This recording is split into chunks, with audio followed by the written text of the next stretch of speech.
মুখোশের আড়ালে আমি। কখনো কখনো মনে হয় আমি কেবল একটা মুখোশ পরে বেঁচে আছি।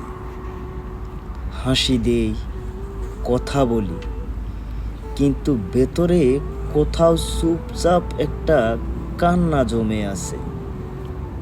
সবাই ভাবে আমি ভালো আছি, কিন্তু কেউ দেখে না আমার চোখের ক্লান্তি।